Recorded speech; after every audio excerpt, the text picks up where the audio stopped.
journal des sports avec Alexandre Lenao. Bonjour Alexandre. Bonjour François. Et pour le démarrer, ce journal des sports, suite et fin de la 37e édition du circuit des plages vendéennes. Et oui, l'épilogue, c'était ce week-end. On connaît, ça y est, le nom des vainqueurs de cette 37e édition. Mais avant de vous les donner, je vous propose de revenir rapidement sur ce qu'il s'est passé ce week-end chez les garçons. D'abord, vous le voyez, samedi matin, le contre-la-montre autour de Beauvoir-sur-Mer a souri à la formation Vendée-U. Hier, dimanche, c'était la 4e et dernière étape, cette fois à Saint-Gilles-Croix-de-Vie. Après un peu plus de 145 km, victoire au sprint pour Jocelyn Baglin, pour Morbihan-Adris Géoa. Le vainqueur final de ce circuit des plages vendéennes fait partie de la même formation, c'est lui, Henry Lawton, et c'est lui qui s'impose et qui remporte donc cette 37e édition. Et puis sur les féminines, cette fois, ce circuit des plages vendéennes offrait 2 étapes au programme. Samedi après-midi, Clémence Chéreau du Lanester Women Morbihan s'impose sur la première étape en ligne de 112 km. C'était au tour de Beauvoir-sur-Mer. On va voir l'arrivée ici justement. Et puis dimanche, sur le contre-la-montre par équipe à Saint-Gilles-Croix-de-Vie, victoire de l'équipe vendéenne Lady Namips.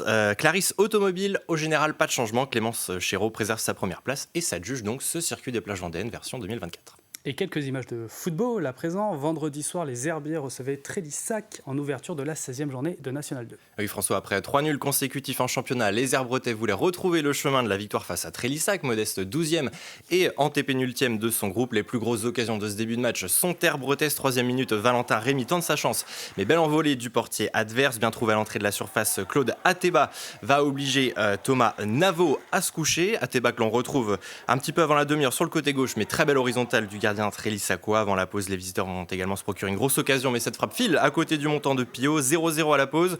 En deuxième période, les Herbiers se montrent. Rémy sert parfaitement Lucas Dory, mais son coup de pied manque de force. 57e minute, Ziliox à la touche, trouve Brélivet, contrôle en une touche, frappe instantanée. Aucune chance pour le gardien adverse. 1-0. Au corner, le VHF va pousser pour faire le break, mais cette tête herbrettaise ne trouve pas le cadre. Avant l'un des faits de jeu du match, Valentin Rémy s'écroule, mais le jeu se poursuit. Noah Ziliox va être l'auteur d'un tacle non maîtrisé. L'arbitre n'hésite pas, carton rouge immédiat. Les Vendéens vont donc jouer près de 20 minutes à 10 contre 11. Forcément, Trélissac en profite et égalise sur cette superbe frappe de Benoît Bisson. 84e minute, on en restera là, même si Trélissac va se procurer 2 très grosses occasions en fin de match. 4e nul consécutif. Laurent David, le coach des Herbiers, était avec Daniel Lelanne. On a eu une première mi-temps difficile où on a perdu beaucoup de ballons, il y a eu beaucoup de déchets. Trélissac a eu pas mal de transitions et de contres. Ça s'est mieux passé en deuxième mi-temps. On a senti qu'il y avait plus de vitesse, plus d'appels aussi. Et puis on a été récompensé de nos efforts. Et puis après, il y a le fait du match. Donc je pense qu'il y a une première faute sur Valentin, Rémy, qui n'est pas sanctionné. Et ça amène un rouge derrière. Je ne conteste pas le rouge.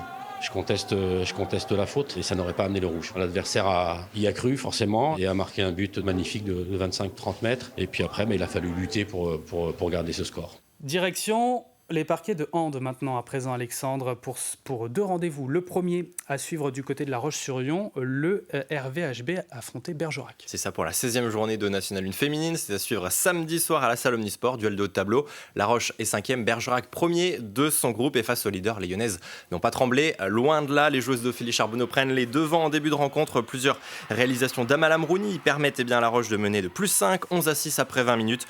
Une avance également permise par la bonne première période de Milica Cubrilo. 7 arrêts pour la gardienne dans les cages lyonnaises, mais la fin de première tourne à l'avantage des Bergeracoises. Les visiteuses enquillent 5 buts de suite pour revenir à hauteur des Vendéennes. La Roche ne mène plus que d'1 but, 12-11 à la pause.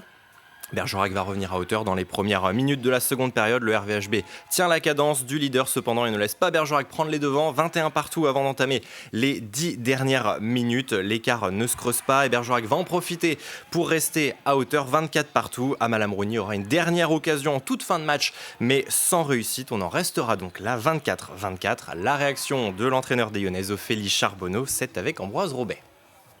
Un tout petit peu stressant. On fait un très gros match. J'ai dit aux filles à la fin que c'était notre meilleur match de l'année. Certes, il n'y a pas la victoire derrière, mais dans l'intensité, là, on a vu un match de haut niveau de N1. Défensivement, il n'y a pas de débat, mais offensivement, on a du mal sur la gardienne de but. On rate encore 3 jets de 7 mètres ce soir. Sur la fin du match, on a des décalages assez grands qu'on n'arrive pas à finir. Mais la semaine dernière, à Mios, on a une grosse déconvenue sur l'image. Là, ce soir, je pense que la salle était pleine avec les Golfeurs en folie et qu'on a fait honneur à La Roche-sur-Yon et au maillot qu'on porte surtout. Et le second rendez-vous, c'était aussi samedi soir, le PVHB affrontait Saint-Cyr-sur-Loire. Avec Pouzauges toujours en très grande difficulté cette saison, lanterne rouge de leur groupe, les Vendéens sont condamnés à enchaîner les exploits d'ici la fin de saison pour espérer se maintenir en National 1. Et pour ce 17e match de la saison, on s'est dit que peut-être cette fois le sort allait être favorable aux joueurs de Steve Berger. L'entame est équilibrée. Les Pouzaugeais vont créer un premier écart +3 à la 20e minute. Pouzauges mène 16-13. Mais à 2 minutes de la pause, Saint-Cyr-sur-Loire remet les compteurs à 0, 19 partout et va même reprendre la tête dans l'ultime minute de cette première période. Résultat, les Saint-Cyriens font la course en tête d'un petit but 21-20 au moment de rentrer au vestiaire. Pouzauges va réussir à entretenir les espoirs à l'entame de la deuxième période en restant dans le giron des visiteurs, toujours une longueur derrière, 23-24 à la 35e minute, mais la partie va ensuite tourner à l'avantage de la formation d'Indre-et-Loire. Saint-Cyr a fait le trou et mène de +4 à 10 minutes du terme, 30-26. Les Pouzaugeais ne parviendront pas à revenir et échouent finalement à -6, loin de la gifle reçue au match aller, certes, mais défaite quand même. Score final 37-31 samedi soir, 7e revers de rang pour les joueurs de Steve Berger. Steve Berger que l'on retrouve avec Daniel Lelanne. La défaite est méritée parce qu'on est mené, mais les 6 buts sont même un peu lourds. Je pense que ce soir, on a existé et on a réussi à faire déjouer Saint-Cyr. Maintenant, pas suffisamment. Autant en première, on a été réaliste devant le but, autant en deuxième, on n'y est pas. Et on met 2 fois moins de buts quasiment en seconde qu'en première. Après, c'était un match débridé d'attaque qui jouait vite, donc beaucoup de buts. C'est pas un mauvais match de notre part face à une belle équipe de Saint-Cyr. Et pour terminer, Alexandre, direction Challans, où se tenaient hier les demi-finales des championnats de France de cross-country. C'est ça, François, demi-finale ou inter-région, c'est la même chose. L'objectif était le même hier après-midi, c'était d'aller décrocher une place pour les prochains championnats de France dans 3 semaines à Cap Découverte dans le Tarn. Avant cela, il fallait donc passer par Challans et l'hippodrome Éric Raffin sous un temps décidément très pluvieux ce week-end. 11 épreuves avaient lieu tout au long de la journée. 2200 athlètes venus de tous les pays de la Loire et nous suivions particulièrement les épreuves élites de cross long. D'abord ici, les femmes sur un tracé de 7760 mètres, victoire de Cécile Jarousseau de l'Entente des Mauges qui s'impose en 28 minutes et 11 secondes. Et puis chez les hommes élites, enfin à 14h45, place au départ et aux 10 200 mètres au programme. Et après plus d'une demi-heure sous la pluie et dans la boue, la victoire revient à Nicolas Vitré du club athlétisme Pays Saumurois en 33 minutes et 24 secondes. Je vous propose de le retrouver justement, ce vainqueur qui arrive sur la ligne d'arrivée, Nicolas Vitré, propos recueillis par Ambroise Robet. C'était une course où il fallait être patient, il fallait courir intelligemment parce que le parcours était assez physique quand même. Je savais que j'arrivais en forme, je savais qu'au train j'étais costaud aussi, qu'au sprint j'aurais été fort aussi. Il y avait du niveau. Au fur et à mesure de la course, j'ai senti que j'étais bien et ça craquait petit à petit, ça m'a mis en confiance quand j'ai vu qu'on n'était plus que 2-3. Et j'ai décidé de finir fort pour montrer que j'étais en forme et puis pour changer de tactique comparé aux autres courses que j'ai fait. Voilà.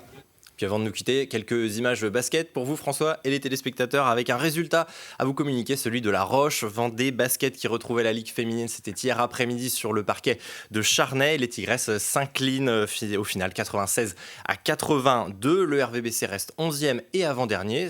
On reviendra longuement sur ce match et puis sur tous les autres résultats et interviews aussi de ce week-end de sportifs dans 85 chrono. Vous connaissez le rendez-vous à 18h45 ce soir François. Et on sera là. Merci beaucoup Alexandre.